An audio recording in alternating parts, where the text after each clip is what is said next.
Happy Friday, bbock61314, Hot Sizer alongside the man himself, the man, the mystery, the dean of Sports Talk Radio, Mr. Bbock. Good to see you. Good to see you. You got a game today? I do have a game. You got your hat? You ready to go? Softball. I play right center field. Do you really? Yeah. Well, that takes a lot of action. It does. Play with 4 outfielders. That way we don't have to cover much ground. I do want to say, give credit where credit's due to the lovely Mary working behind the bar today. Yeah. She's literally taking care of, at one time I counted about 40 people in there. I know. And she was taking care of every single one of them here at Bradley's. And I trained her. Did you? Yeah. But you're like waiting on 5 people. I mean, she can't walk by you without you asking for, hey, Dogface. Hey, man. And, you know, you're just a pain in the ass. Well, happy Father's Day. Thank you. If your father was still here today, he'd be about 250 years old. Well, he would be. But you know what? He aged well. Did he really? He really did. He never missed a beat. What do you remember about your dad? What's your fondest memory of your dad? Actually, you know, I always kid about a dad taking his son to a game and then all of a sudden they become experts. My fondest memory of my dad is the first time I walked into Yankee Stadium with my dad. And just, I'll never forget that day. Just, you know, how green, you know, the grass was. You know, the stadium, the diamond was so manicured. Stop it! You're gonna make me cry. I know, I'm crying already. No, I'm tearing up. I'm sitting here watching this guy. How far is he gonna go with this year? Do you have Brian with you? Was it a Bacchus affair? Yeah, Brian was 12 years older than me, so. Yeah. So he was already gone, off fighting the war. Anyway, happy Father's Day to everybody out there, and plenty of stuff to get into today. NBA Finals last night. I remember last week when we did this show, you picked Miami. I picked San Antonio. Just for the record, want to throw that out there. Also said that the difference in this series is going to be Kawhi Leonard. That was me, not you. Want to throw that out there as well. They have no answer for him. No, offensively or defensively? No, they don't. And, you know, you were talking about other teams, you know, and how they would match up against Miami and this type of thing. The thing about San Antonio is they do have a body like Kawhi Leonard to take away LeBron. I mean, that's so difficult to find somebody who can check him in the least. Well, LeBron's not the problem. I mean, well, the problem is Dwayne Wade is done. And that's why they're talking about the whole Carmelo thing. That's bullshit. Come on, Bo. Yeah, don't look at me like that. Apparently, we're in serious trouble for our language here last week, yet again. And here I am dropping a BS in the first 5 minutes, so I apologize to your virgin ears out there. I don't want to offend anyone, but come on, Bo, that's crap. Nobody right now, much less a team that's still playing in the NBA Finals, is looking at making roster moves. No, but the projection is there. You know, they have talked to them. They are friends, and, you know, that's the way they operate. You know, Dwayne Wade needs help at this point. You saw who he was in Game 1 and Game 2. I mean, he was fine. Game 3, he's got nothing left. He's done. And he's one of my all-time favorite players. I love Dwayne Wade because Dwayne Wade never gets any credit. This guy, plays the game with reckless abandon. I mean, he's a great player. Gets every 50-50 ball. Makes things happen in the paint. He's a great competitor. So much of a competitor that he brought LeBron to Miami. Right. Yeah, it's easy to write Miami off because just how dominant San Antonio's been the 2 games in Miami. But, look at it this way. If somehow they're able to go to San Antonio and get a win, which they've already done, they've won a game. I know it sounds ridiculous as one-sided as this series has been. But if they go there and they win a game, all of a sudden it's 3-2 and you're heading back home. Right. Even though you got your butt kicked the 2 games there. I'm not saying Miami's completely out of this thing yet. I think they got a little bit of fight left in them. Let's not forget they're the 2-time defending champions with the best player on the planet. That's the problem. But that's the problem. What's the problem? The problem is they took their talent for granted. They've been to the path. They've been to the mountain. And see, that's the toughest thing for a coach and an organization to do is to keep that will to win, is to keep that desire. Don't you think that San Antonio has so much desire to win this championship after what happened a year ago? You hear every one of those guys talking about dedicating this season to avenging that loss. Right, and it's we talked about it last week when Duncan came out and said what he said. We're going to be ready. This is who we wanted. It was so out of character for him, and obviously that there was some kind of internal mantra, if you will, that they wanted to not only play Miami, but they wanted to embarrass them. Right. And you can just tell it's the small it's okay. Perfect example is in Game 3, right? They came out. They were up like 25, 26 points. They come out in the third quarter.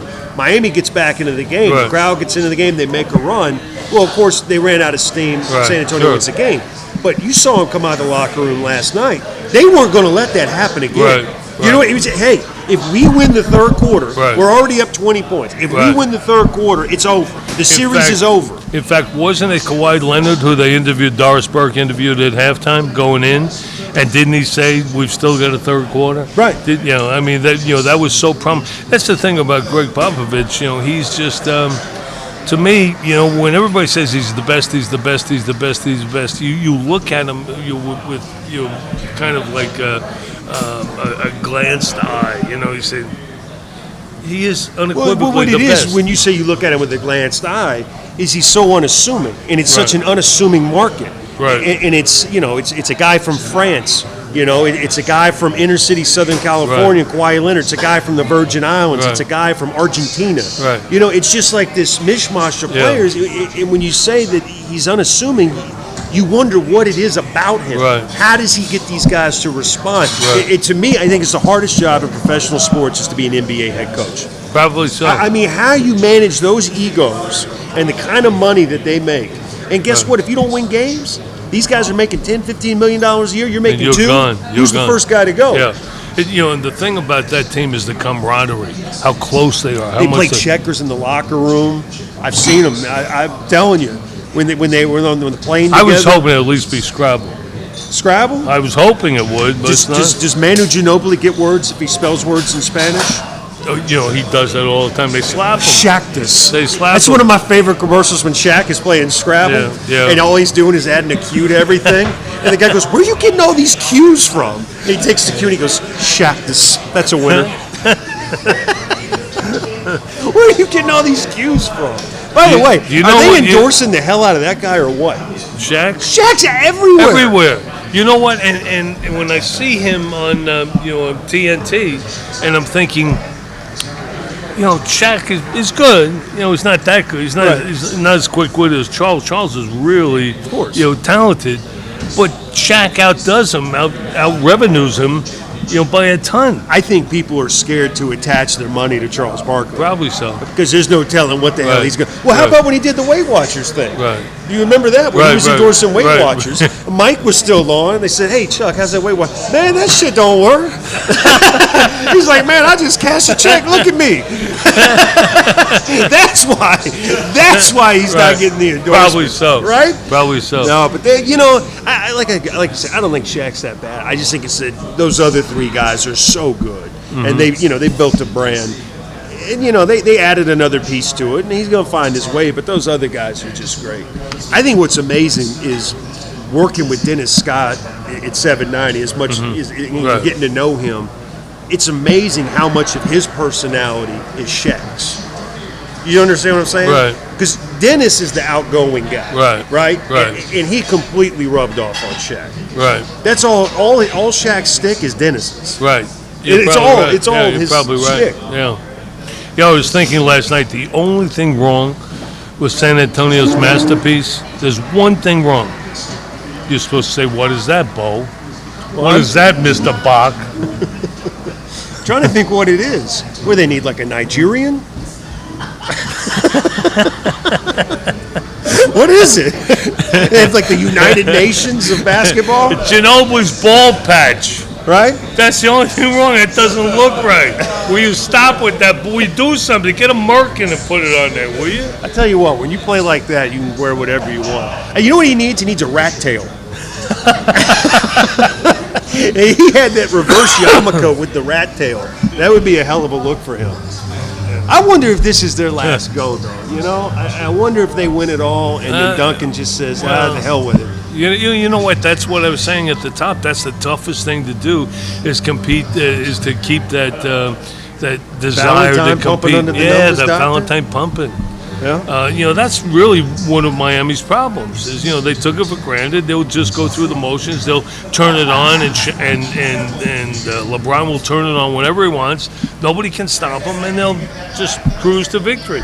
And They were in cruise control all regular season long, not putting any emphasis Well, on the that. East is a joke. Yeah. I mean, seriously. Well, you yeah. look at the way. But they didn't go through that with them. They had X amount of They losses. were resting their players during the regular season so they could be fresh for the finals. Well, look who looks like they're fresh and who looks Right. like the Right. old ass team. Right. Hey, is Tony Parker a work of art or what? The way he runs that team, the way this is what I always say about Jeff Teague. Think about Tony Parker's game. That's not a fair comparison. Their games are. When you were just talking about, forget about the names, but think about Tony Parker's game. Think about Jeff Teague's game. Jeff Teague's game is straight ahead, and if it's not there, he can't initiate the offense. If Tony Parker's initial move or pass is not there in whatever set they're in, he'll take the ball, he'll go inside, he'll dribble through the lane, he'll come back out the other side and reset the offense, knowing where everybody's going to. Jeff Teague has no mental acuity That's the difference in those players is the cerebral aspect of the game and the willingness to learn. Jeff Teague has all the athletic ability in the world. He's got a great burst to the basket. You can never count on him to do anything 2 times in a row. You think Dennis Schroeder's that? I mean, I don't know anything about this that's guy. why we drafted Dennis know. Schroeder, and I think they were expecting more from him, and it hasn't been forthcoming yet. But I think that was the idea, and I think he probably does have more of an upside, even at this point, than does Jeff Teague. I think it's going to be interesting here next year. Draft's only 13 days away, so that'll be here before we know it. But Game 6 go down, Game 5 on Sunday night, 8 o'clock. But these games been keeping you up too late. Yeah. It's a and little plus late. With the Braves on the West Coast. It's a little late. Yeah, with the double duty. How about the Bravos yesterday? A little heated exchange with the Rockies. Gerald Lara gets knocked out. I'm trying to figure out. First of all, if you're swinging at a ball and you foul it off, and you hit the catcher in the face with the bat on the backswing, one time, right? And then you do it again. So you do it 2 times in a row. Then you knock the guy out. Right. Is that reason enough to throw at the other team? Typically, I side with the Braves on this. But you know what? I would throw at Laird for not stepping back. Hey, Jerry, move back about 3 inches. He's like this. Yeah. No, I mean, I thought that was a little strange to throw at him. Yeah, I did. That's part of the game. I mean, what's the guy going to do with his backswing, with his follow through? I mean, see, now here's the thing I don't know though, is that Laird could have been, there could have been some conversation going on there between the two of them, and Laird would never admit it. Because then all of a sudden it looks like we initiated the whole thing. Right. Anyway, at the end of the day, when the media, whether it's MLB Network, ESPN, whoever, when they're showing this, just like they did last year with the Carlos Gonzalez deal with Brian McCann coming down third base, and they're making us look like a bunch of jackasses is what they're doing. Making us look like? And you know what? They might be right. Yeah. I mean, is there a team in sports that has a more sense of entitlement that's never done a damn thing than the Atlanta Braves? No, right? we are, yeah. We are. And the secondarily is, who's the team leader? You know who could be the team leader, but is reluctant and he's a little bit shy? Is Jason Hayward. Right. Jason Hayward is poised to be the team. Freeman is not going to be the team leader. Ugla has no chance anymore. Ugla might be working here in Bradley's very soon. Ugla will be here. He'll be playing shuffleboard over there. Mary, you won't be run crazy next week. I'm going to come in here to 40 do the show next week, and Ugla's going to be over there playing shuffleboard with Mike Hampton. Danny! No, but you know who the leader of that team is, and the leader of the clubhouse is? It's Terry Pendleton. Yeah. Your first base coach is the leader of the club. Exactly right. And that's another reason not to get rid of McCann. Every time I say it, they say, Gaddis is better. The point is, you need Gaddis, and you need, because that was our philosophy, and you need McCann. You take 22 home runs out of that lineup, whereas the only thing we had going for us was that aspect of all or nothing. Now we're a team you can't identify our playing style. Well, I'm not jumping to conclusions here. People have been trying to figure out what the hell is wrong with the Nationals for about 2 years now, and they're putting it together. I think they're 14-4 in their last 18, something like that. They're getting Gio Gonzalez back. Jordan Zimmerman's been outstanding. Strasburg is incredible. The back end of that bullpen is ridiculous. LaRoche is healthy. They got the whole team back, and they still don't have Harper. Right. Harper's he's a month away. Right. They're better than us, arguably, in just about every position. Right. Okay? And if we don't beat them 5 out of 6 games this year, we're under 500. We're already out of the damn thing. Right. So no, it does not look good. Huh? it doesn't look good. Nor should it. I mean, what are we? You just said it. We don't know. We don't know, and that's really the responsibility of the general manager. And I was giving Frank Rand a big break a year ago because everybody was down on him for being this all-or-nothing team.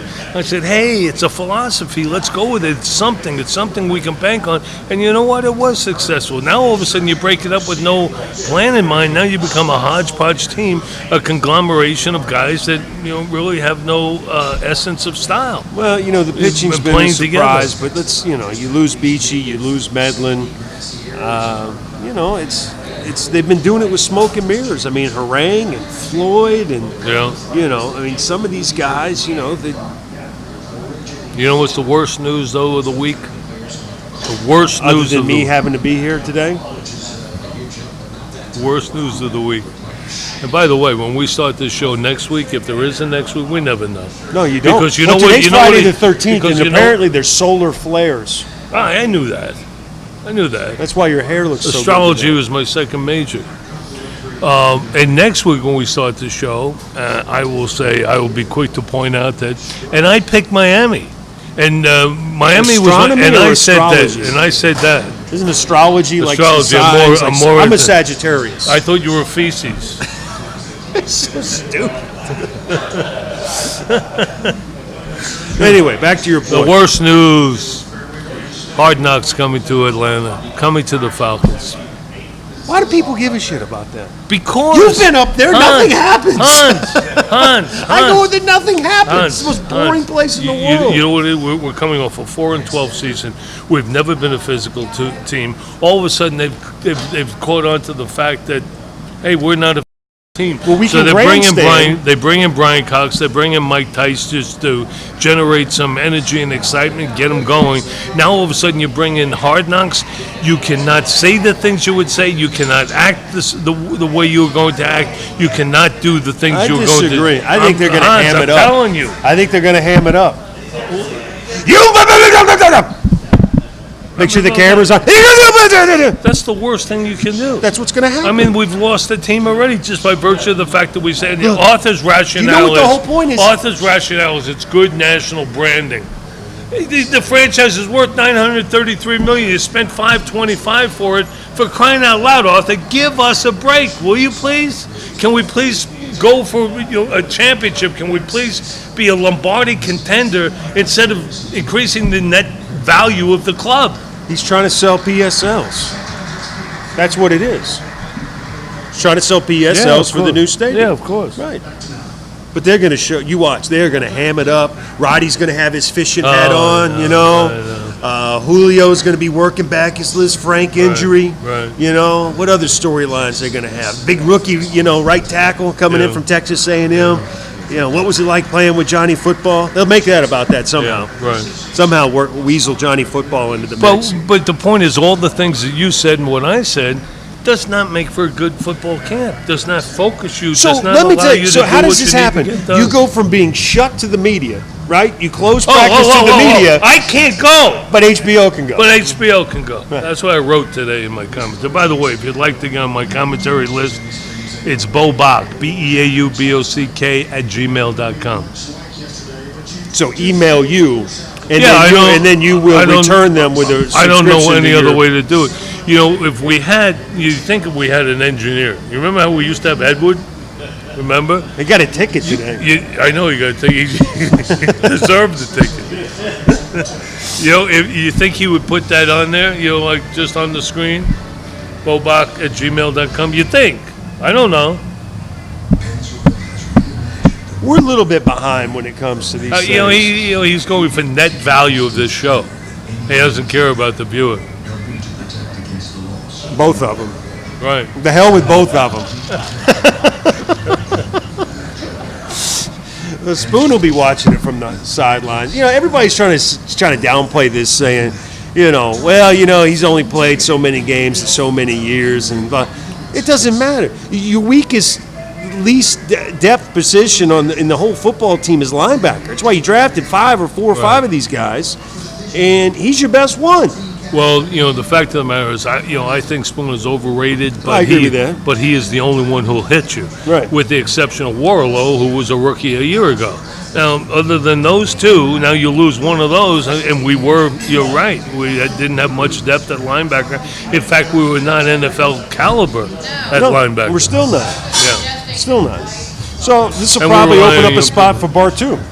Oh, yeah. Yeah. We get to see what he can do on year 2. Maybe Bartu and Paul Warlow will be inside.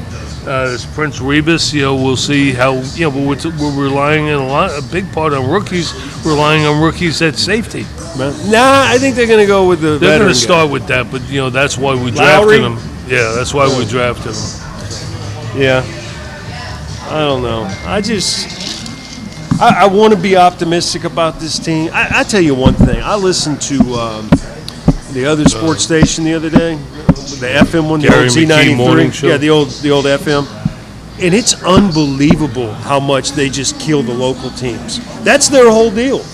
That's all it is. They just 92.9. That's all they do is just kill the local teams. Right. Except for the Hawks because they have the Hawks. Right. But that's kind of like their deal. I mean, I don't. That's the first time I've ever really listened to it, but I just couldn't believe what I was listening to. Right. And 680 has every cartoon character in town, so it's crazy. You gonna watch any of the World Cup? I watched a little bit yesterday. It's so hard to watch. I mean, Bo, I've been here for 4 hours now waiting on, and God rest his soul. And there's this soccer game going, and nothing has happened. There's a little rain. But, I mean, nothing happens in soccer. I'm sorry. I go crazy when I'm watching this. I'm saying, you know who would be a great soccer coach? Popovich. I mean, where's the give and go? You guys never heard of give and go? Where's the cuts from the weak side? How come everybody's no one cuts off anybody? There's only X amount of ways you can attack goals at either end of a field or a court. And, there's only certain ways humans can do it. How come basketball is showing how to do it, how to attack a basket, but they can't do the same thing? Just take away offsides. Offsides is one of the ways. If you took away offsides, the whole game would be 1,000% better. Right. 1,000% better. Yeah, take away offsides, make the goal smaller if you have to. Put a sumo wrestler in goal. There you go. It's terrible.